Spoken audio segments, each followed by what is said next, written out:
some notes, some quotes, some written documents so you could refresh your recollection later?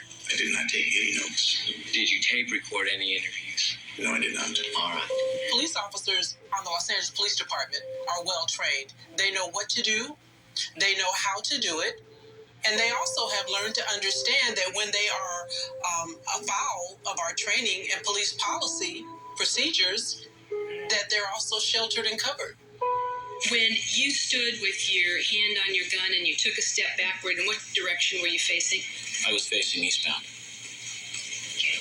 Did you make any attempt at that point to de-escalate what was happening? Did you attempt verbally to say anything to Mr. Daniels, such as, calm down, it's really no big deal? Irrelevant. Did you say anything to Mr. Daniels in any type of an effort to get him to relax? Objection. Yes, it's the same question asked three different ways. The objection is sustained for the third time. Ask another question. While you were at the scene, did you speak to a couple of police officers wearing suits?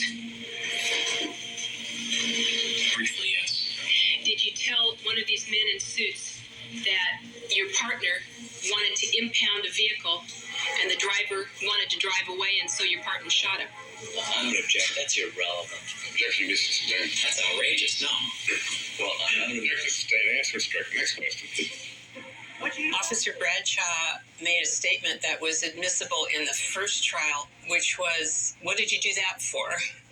Immediately after the shooting. In the first trial, that statement was allowed before the jury, and I think that made an impact on the jury. We have three separate eyewitnesses who heard Officer Bradshaw yell something immediately after the shot, and Officer Bradshaw deny yelling something immediately after the shot. In the second trial, the judge changed his position as to whether or not that was admissible, because he said that the statement or the question, what'd you do that for, could have meant two different things. One, a criticism of the shooting, and the other, just that Officer Bradshaw was in a position where he didn't see what Officer Iverson saw. I believe that discrepancy between them and the officer is something that the jury should be able to have when they weigh the credibility of Officer Bradshaw's accuracy with respect to any of the other things that he testifies to. Defense. Your Honor, the fact that he, whether he yelled something or didn't yell something is not relevant, and so that would be impeachment on a collateral matter. And so what the people are trying to do is to introduce irrelevant information and then impeach it. It doesn't make it relevant because it could be impeached. It's just plain irrelevant. Yeah, the objection will be sustained to that. I don't believe there's any. What happened in our trial, which was disturbing to me, was that a number of key rulings were changed between trial number 1 and trial number 2. Perhaps Judge Horan realized after the first trial, in which all jurors agreed that a homicide had occurred, that he might be placed in a position where he had to impose custody upon Officer Iverson. This judge didn't want to be in that situation. He didn't want to have to be in a situation where he's got to sentence a police officer. He's going to have to deal with the police union. District attorneys are going to be looking at him differently. If he ever wants to advance to the appellate bench or anywhere else, that's going to be all but impossible.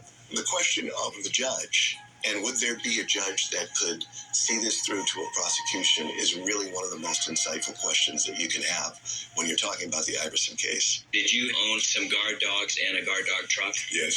And was that guard dog truck taken from you? Yes. And was it taken from you by John Daniels? Yes. Was he a competitor of yours at the time? Yes, he was. And after he took it from you, what happened to it? About maybe 2 hours later, we found it burned up. Would you describe the condition of the truck when you found it 2 hours after Mr. Daniels stole it? It was burning. Burning? Yeah, it had burned, smoke, smothering. What about the dogs? Where were they? I had dogs. There was some of the dogs out, and there was 3 dogs that was right up in the truck. I still maintain that the dog incident was not relevant at all because it was so inflammatory. If I was on the jury, I would hate him And we never thought that that was going to come before the jury. When you have a situation where a jury is presented with evidence that is so inflammatory, such as